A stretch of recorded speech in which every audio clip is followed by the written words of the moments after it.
Welcome to episode number 17 of the For Animals for Earth podcast. Today is part 2 of a 2-part series in which I'm talking with Ame in Falmouth, Kentucky.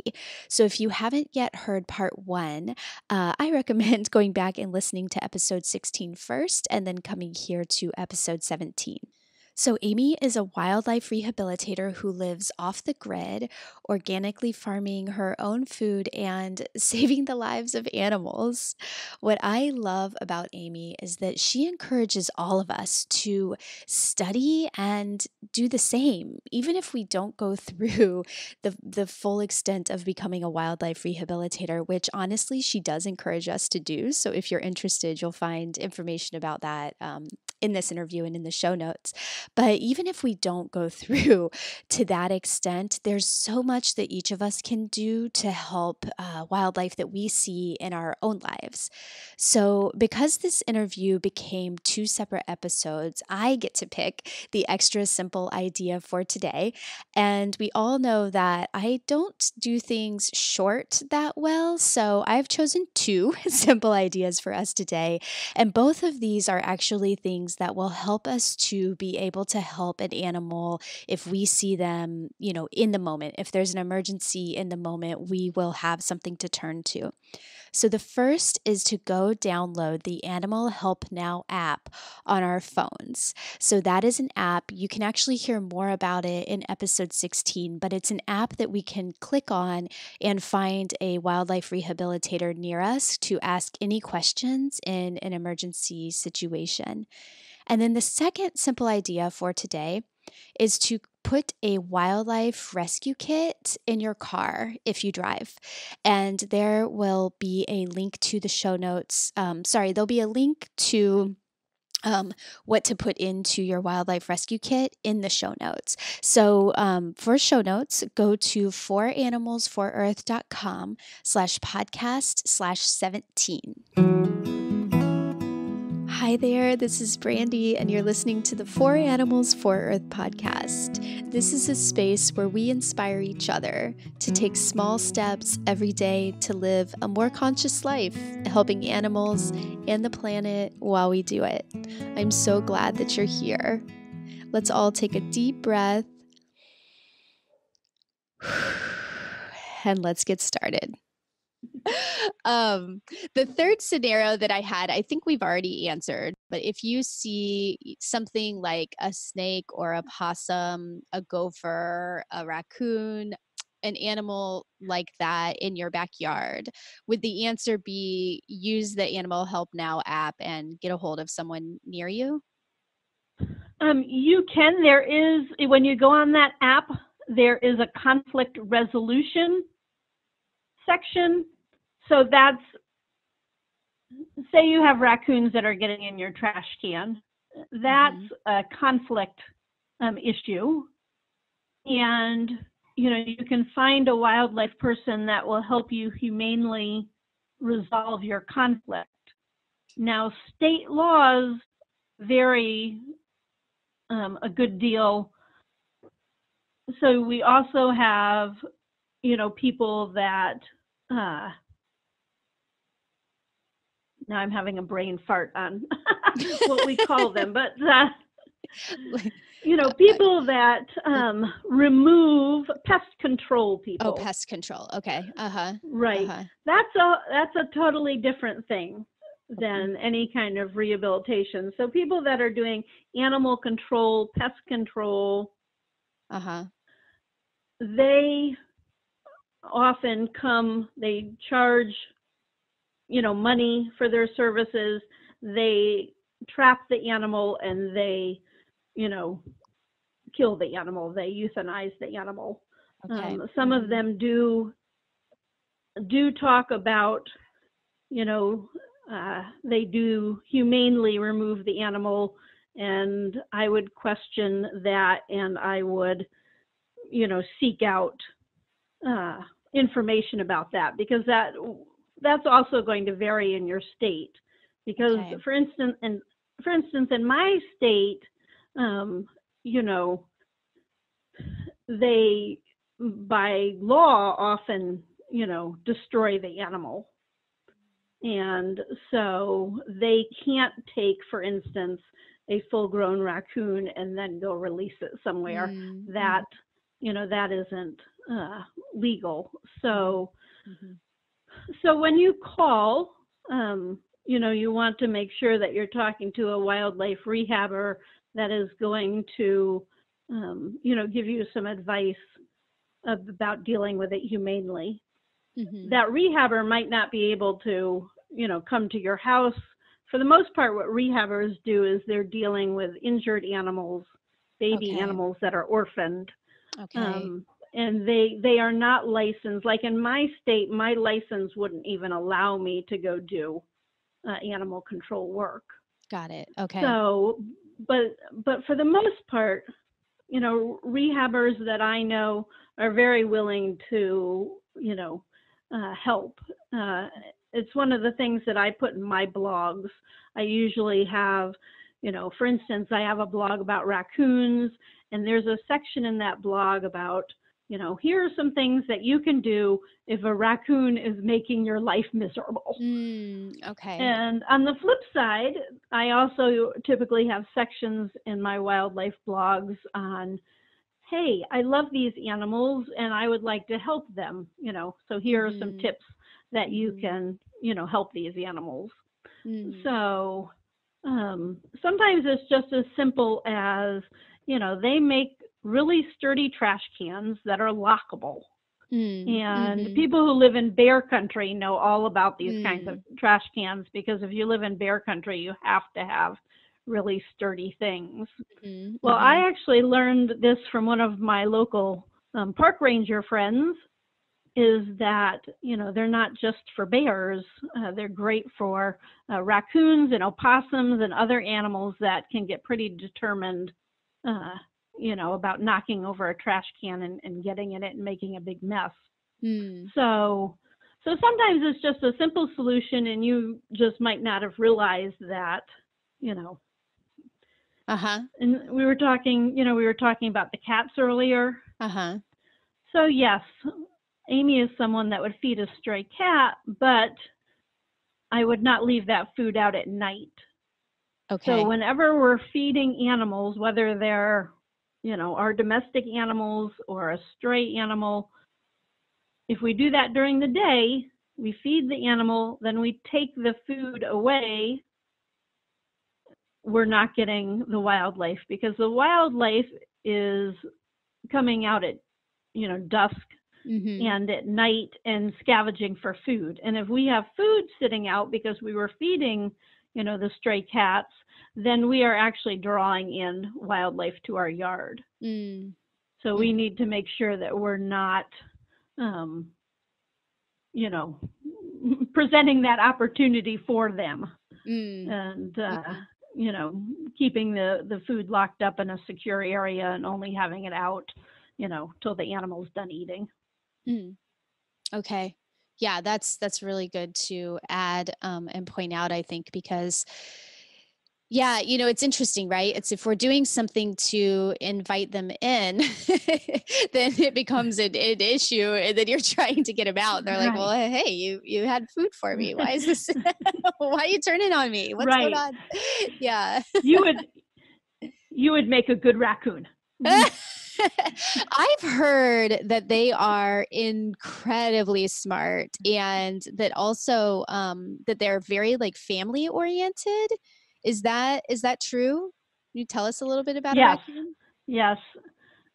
They are highly intelligent, and they can solve problems, and they're very good at locks and latches. I know this because I have had many escapees over the years. And they are very social. So for instance, even if I get in a single baby raccoon during the season, everybody goes through a quarantine period, but then I try to pair up that single raccoon with at least one other raccoon, because we don't want to release them as a single, because they are very social, and in the wintertime, they will often den together. Okay. and to help keep each other warm. And the mothers, so mother raccoons are some of the best, in my opinion, the best mothers in the animal kingdom. Mm. And, we talk about instinct. Well, raccoons have a lot of learned behaviors, and their mother, very actively teaches them how to find food and, climbing trees. And, she probably is teaching them about checking out trash cans. And so, the mother raccoon is very much a participant in her children's education. And it makes rehabbing baby raccoons are one of the harder species to rehab because, for instance, one of the things that I do with my baby raccoons is I'll take a bowl and I will go to the bait store and I will buy minnows and I will put minnows in a bowl of water and then give that to the baby raccoons. And I might even stick my hand in the water and, act like I'm playing with these minnows and, taking one and putting it like near my mouth. I don't eat the minnow, but, like we're trying to teach these raccoons skills that they need because Wow. it doesn't do any good if I just set the raccoon out and say, oh yeah, you're a raccoon, you know what to do, go be wild. They really need a lot of instruction so that when I release them, they'll survive and they will know how to go to the creek and catch minnows or, go up in a tree if, a dog or coyote were after them. So, so they're very, family oriented. Wow, it sounds extremely difficult to teach. I mean, your example with the minnows, I can kind of see that. Like I'm trying to picture how you teach them to run up in a tree when something comes. Um, do they teach each other, the animals that you have there, or does all of that responsibility really fall on you to teach them, how to grow into an adult? They do teach each other, and just they're rolling around and playing. They're learning a lot of social skills just by being, kids. And so I think it's a combination. And if you get one kit that is adventuresome and is ready to run up the tree, then the next kit that's kind of shy and withdrawn, you can be like, go on, follow him. Okay. Go do that. But yes, I take the baby raccoons just into my fruit orchard where the trees are not as big, and let them climb. And often that's what I'll have a volunteer do. I'll be like, this group of raccoons is going to go play in the trees, go watch them. And, then a human just goes out and watches them and makes sure that, they're not getting in too much trouble. And, and they just kind of have, playtime. Cute. Oh my gosh, it sounds absolutely adorable. How does a baby raccoon end up with you? And are there quite a few baby animals that do end up with you? I do about between 75 and 100 babies a year. Okay. Sounds like a And lot. I mean, I'm not even, it sounds like a lot, but I do know rehabbers have much larger centers that, do several hundred. And so, so what happens is, a person finds a baby animal, and sometimes it's just as simple as they've seen an adult animal hit on the side of the road, and there's babies around it. And so, we recognize that mom is been hit by a car, Mm-hmm. and so those babies are orphans. So those babies are then candidates for rehabilitation. Okay. Fawns, young deer are sometimes themselves hit on the road. Mm. Um, so, they, if a baby animal is found that's been hit on the road, then, that might be a candidate for rehabilitation, if they are able to recover from their injuries. Mm-hmm.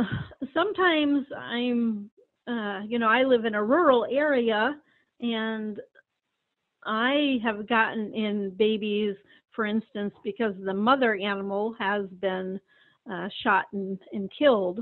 I Mm. had coyote pups this year, Mm. and Cute. so a farmer was working on building their fence, Okay. and there was a coyote.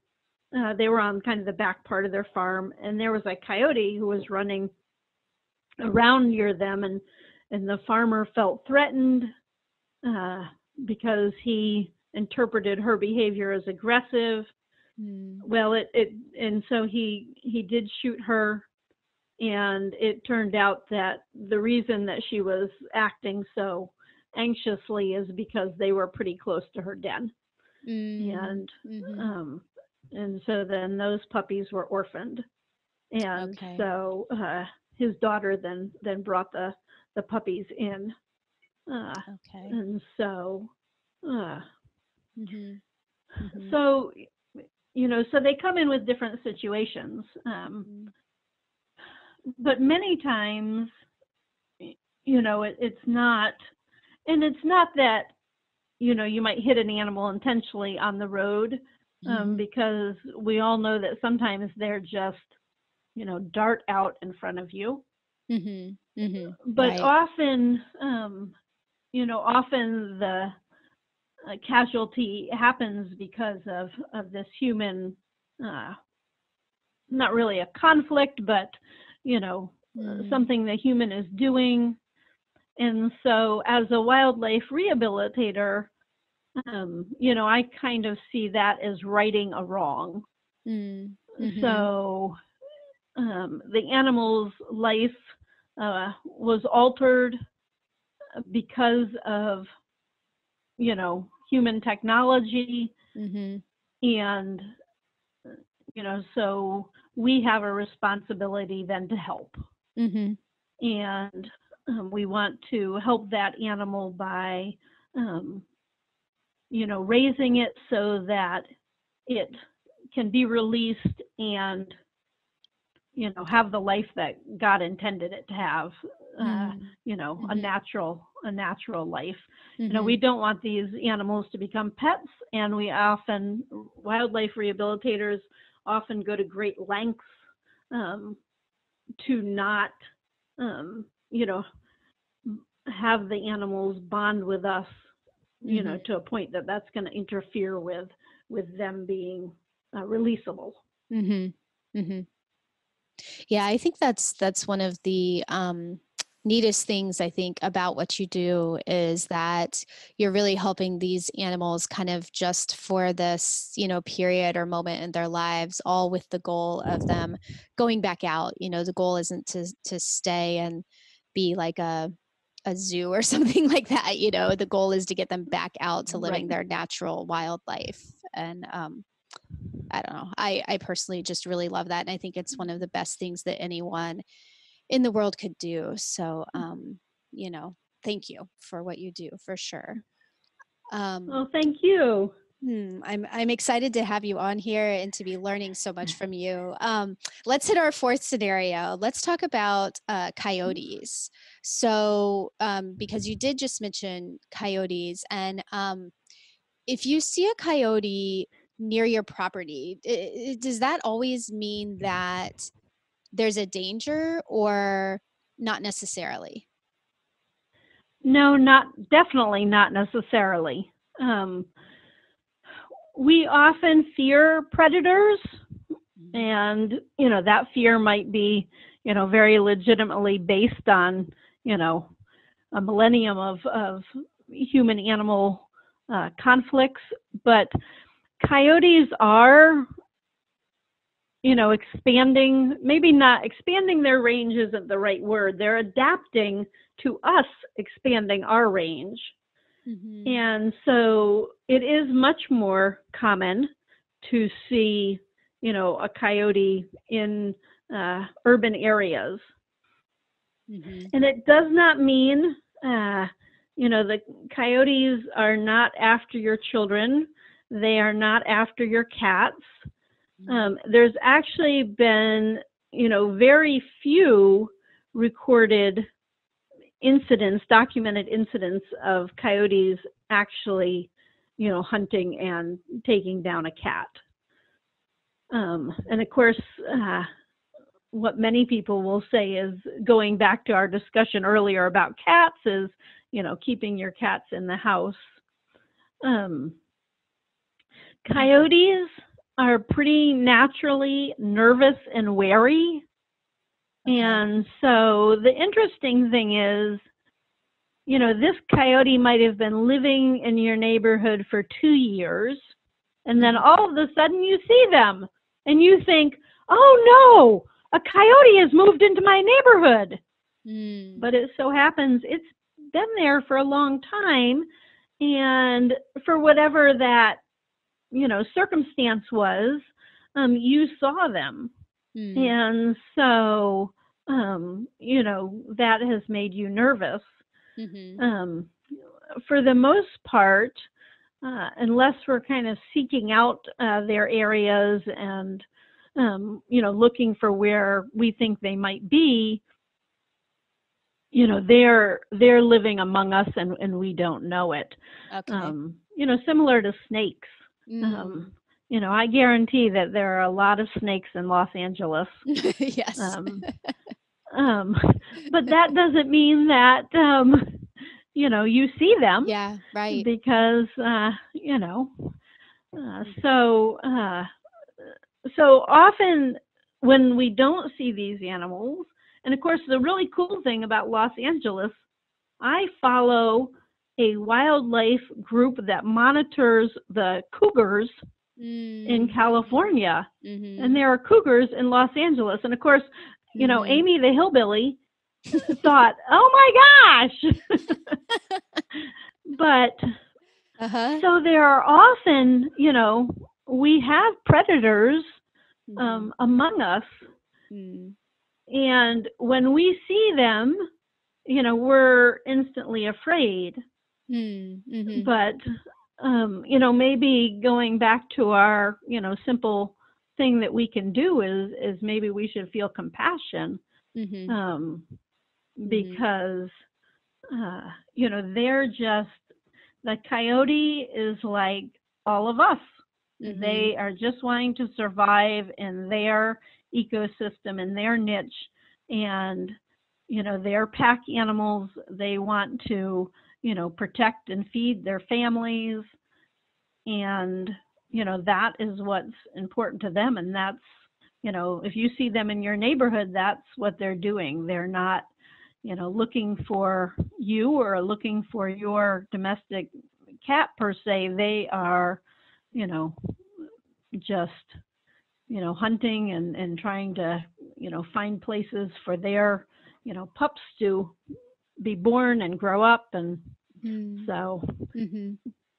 Yeah. And with all of the urban sprawl, right? And it's just like, feels like there's just constant tearing down of natural habitats and building, human habitats. And so, I mean, at least here in Los Angeles, yeah, you do see the animals just struggling, I feel like, all the time to find a place, among all of us. Yeah, for sure.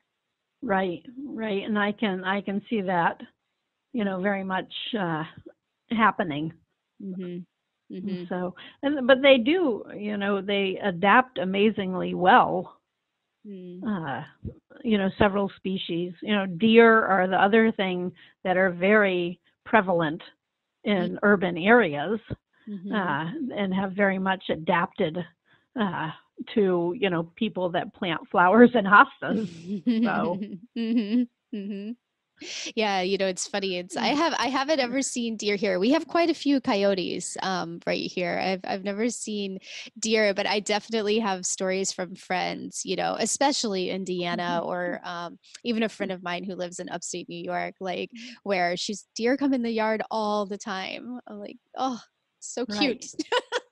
right. But Well, and that the funny thing is, in the country, I see deer often. One of my best friends lives in a suburb in Cincinnati, and she has them all in her yard. oh But I wow. wasn't ready so one of the very first calls I had when I became a wildlife rehabilitator, one of the very first calls was from a bank in Florence, Kentucky, which is a, city. It's a urban area. And Uh-huh. the fawn was in there. They had kind of a median in the parking lot, this little grassy spot. And this infant fawn was laying in the Oh, middle of the parking lot. Its oh, mother had given birth to it. And then, as deer do, their natural behavior is then to go somewhere else. oh wow. And so the bank called me and they were like, there's a fawn in our parking lot. Oh my. And I was like, are you serious? And so Oh my. he sent me a picture because I, of course, was, doubting them. Yeah, it's some other type of animal. I wasn't sure what I expected, but I counseled them, which is, and this is a big thing with rehabbers across the country, is leave the fawn alone, Mm, and so give the fawn, give the mother deer 24 hours to come back for the fawn, and that's what we say, because that is part of that deer's natural pattern, is to okay. go off, because they think the bad guys are going to follow them, and they might think that the bank parking lot is a very safe place. And it was a Uh-huh. safe place because the bank called me, and they were totally willing to protect this fawn. Hmm. But during the night, the mother came and took the fawn, and they went off, and she took it to somebody else's parking lot. But that's Interesting. just, they're just so urbanized and so adapted that now I'm used to getting phone calls from people Hmm. in more urban areas that Hmm. say, there's a fawn in my yard. And Mm. so, Hmm. uh, they, they kind of have to make the best with what they have, and so Hmm. that's what coyotes and deer, who have both become very urbanized, have Mm. adapted to finding food sources. Hmm. One of the things that coyotes and foxes eat an awful lot of are rodents, Mm. and so one thing you can think when you see the coyote is, oh, look, he's eating the rats that might Mm. otherwise come to my house. Mm. So, Yeah. uh, Huh. Yeah, that is a really good way but to think about it. And you could see why an urban area might be nice for them. So, yes. yeah. Oh, interesting. Okay. Well, okay. Scenario number 5 is if we find a bird nest that has fallen out of a tree, what should we do? So there are two kind of groups that baby birds fall in. We have nestlings and we have fledglings. A Okay. nestling is a baby bird that doesn't have their feathers yet, that the parent birds are still very actively, feeding and taking care of. But sometimes, when there's a storm, or, an animal is hunting, you might find a nestling on the ground. And so if the baby bird that you find does not have many feathers, you can kind of tell, like they might have these little fluffy feathers. Mm-hmm. Mm-hmm. Those aren't, then they're getting their real feathers, the feathers they Okay. need to fly, and they might have still bald spots. Okay. That baby bird hopefully you can locate the nest and get the baby bird back in the nest. Okay. If the nest is very tall, up in a tree, or you're having problems just being able to, locate it, you can put the baby bird kind of in a box and Okay. hang with some nesting material, hang that box from the tree, and then, stand back and observe and see if its parents come and find it. Okay. Okay. If no parents come and you don't see any other birds, then you would want to call a bird rehabilitator and, ask them, tell them that you've tried to reunite and aren't, having parent birds coming back and what the next step should be. Because if the parent bird doesn't come back and find the nestling, then the next step would be for that baby to go into the care of a wildlife rehabilitator who's trained in birds. Okay. So the other half of that is a fledgling. Now, a fledgling is a baby bird that has all or almost all of their actual feathers. They might have some of that fluffy stuff around their head or their chest, but they're getting their wings are feathered. Mm-hmm. What happens in that situation is that fledgling has probably jumped out of their nest because there's 3 or 4 of them in that nest and they're getting bigger and they need to work those muscles. Okay. So they're hopping around and they are, learning how to use the muscles in their, for their wings, and they're just starting to learn to fly. And the trick is that those fledglings have, 5 to 7 days before they really fly well.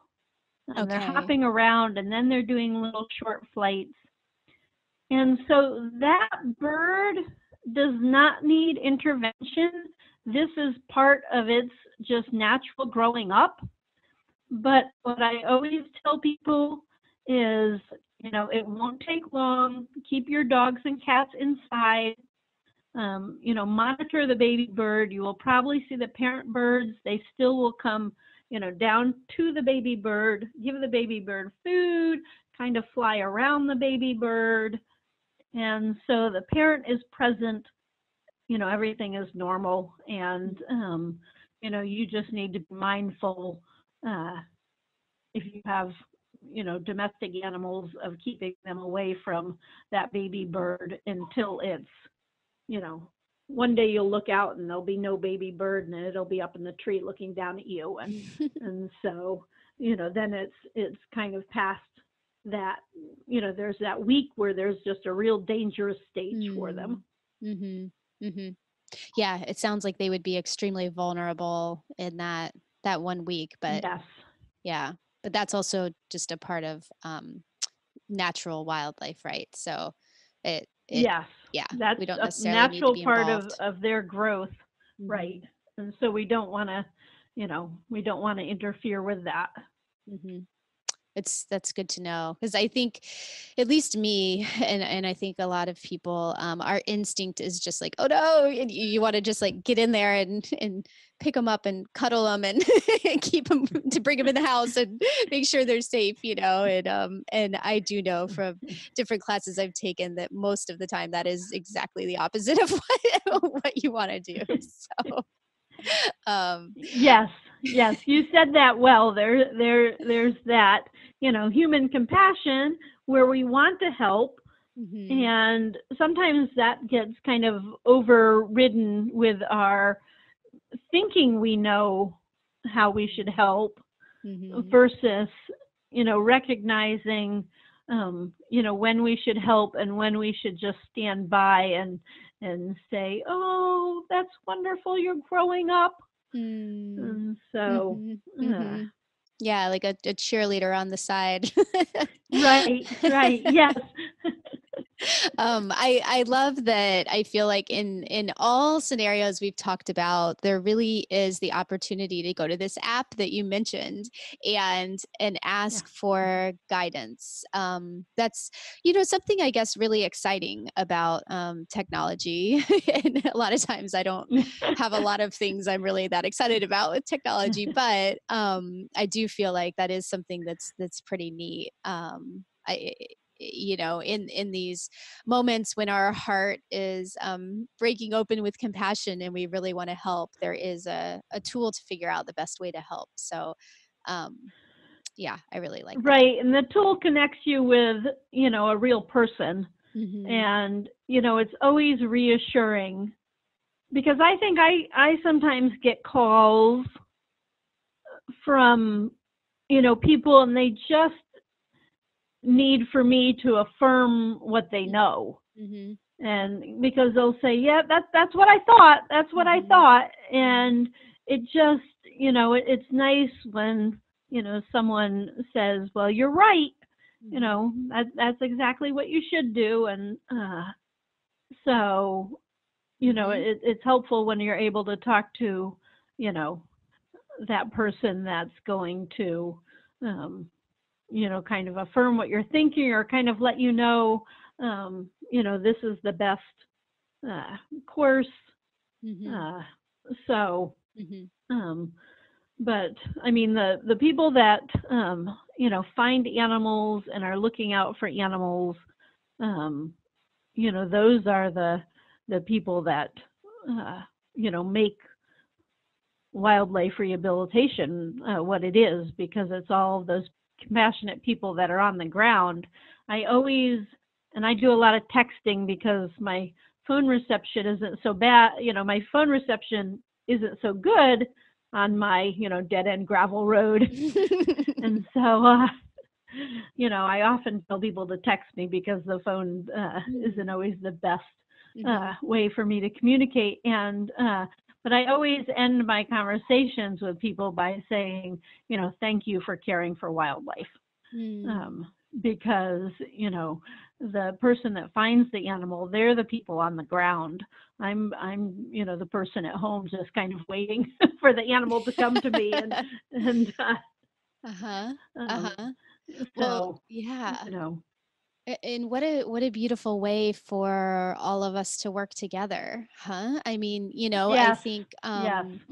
yeah, it's really nice to know that on your end there's people with eyes and ears, bringing the animals in, and I think it's really nice to know on our end there's people ready for us. Yes. Yes. It's really a great network, and I'm glad that I am becoming more aware of it, and that everyone listening is becoming more aware of it, and hopefully feels more empowered now with what you can do in situations where you have an interaction with wildlife and you're not sure what to do. What's the best way for listeners to support you? They can go to our website, which is foxrunenvironmentalcenter.org. Okay. And so we have a pretty extensive blog. We have a lot of blogs on all of those things we didn't talk about today.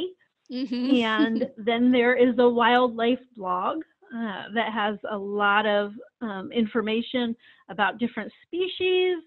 I pretty much focus on species that are found native in Kentucky, since we are centered in Kentucky. But a lot of those animals are, throughout the country. We are on Facebook and Pinterest, which we talked about, and also on Twitter at FoxRunEEC. And so we are a 401c3. What is that? 501c3. 501c3. I'm not sure what I am, I guess. I'm a nonprofit. Were those numbers and letters that go together that say That's nonprofit? too funny. Yeah. I have to pay the government to be a nonprofit. So, right. I'm So not true. sure what's wrong with that, but I know. I hear you. that's funny. But we are a nonprofit, so we do take donations. We have a tab on the website that's called Help Us, and we can take donations. And we also have an Amazon wish list. And so we have a lot of people throughout the country that follow us on Facebook because I, post cute baby animal pictures. So cute. we welcome anybody to follow us on Facebook and hear what we are doing. Also, I do on-site classes, and we also have a couple of online classes. None in wildlife at this time. The other thing that I have is I do a Kentucky support group for wildlife rehabilitators, and that is actually growing in kind of a helping wildlife rehabilitators throughout the country with resources. So if anyone who is listening to this is interested in being a wildlife rehabilitator, you can go to Kentucky Wildlife Rehabilitation Association, and I have several blogs about how you can become a wildlife rehabilitator, and also several blogs about kind of the business end of wildlife rehabilitation. So, stocking your medicine cabinet and, getting a website going and those kinds of things to help new rehabilitators get going and get started. So as a profession. Oh, what an awesome resource. That is so cool. My head here about 5 times I've thought, can I do that in my backyard? My backyard's maybe 10 feet by 20 feet. Can I do that? I don't know. Can I pull that off? I think I asked myself about 5 times while you were saying that. Oh man. Well, here's the interesting thing. There are a lot of rehabbers that do wildlife rehabilitation out of their home. And what I always tell people is, first of all, you only have to take those species which you have the resources and the space for. So if you're in a smaller situation, maybe it's that you just do squirrels. You don't have to do, everything that comes to you. Like, for instance, I don't do bats. Okay. Bats are awesome animals, but they're very, very specialized as far as their rehabilitation. But I have a friend in Louisville, and she does bats.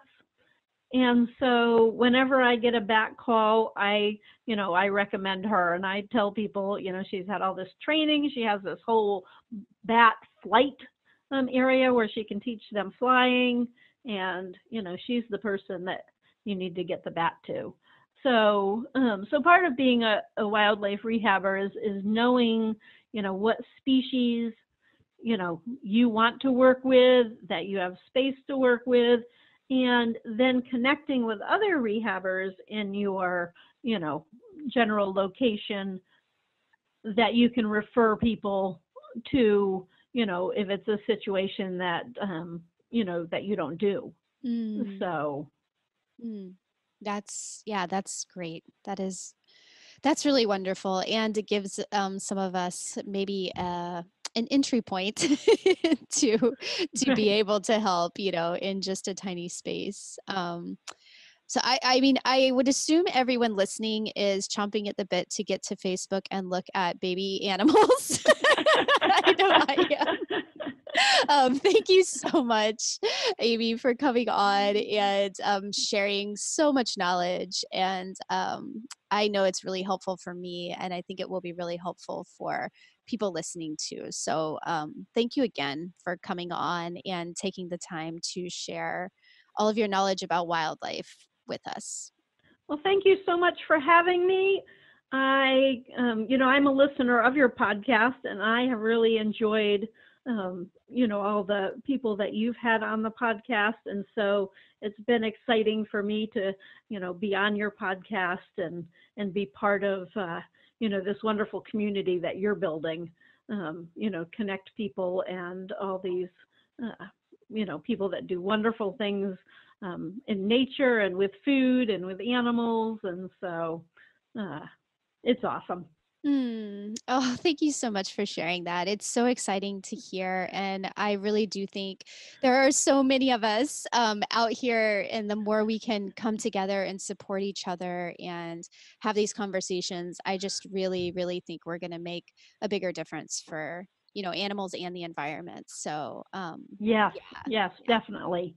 Yes. Well, thank you to everybody listening. Thank you, Amy, and we'll talk soon. And that's all for today. Thanks so much for tuning in and listening. I hope you enjoyed the show. If so, please consider hitting subscribe, rating or reviewing us, telling a friend. Any or all of the above truly make a difference. The more people we can reach, the more people I can find to interview, and the bigger impact we can make together. Keep an eye on your feed. We'll be back soon with the next episode. Thanks. Bye.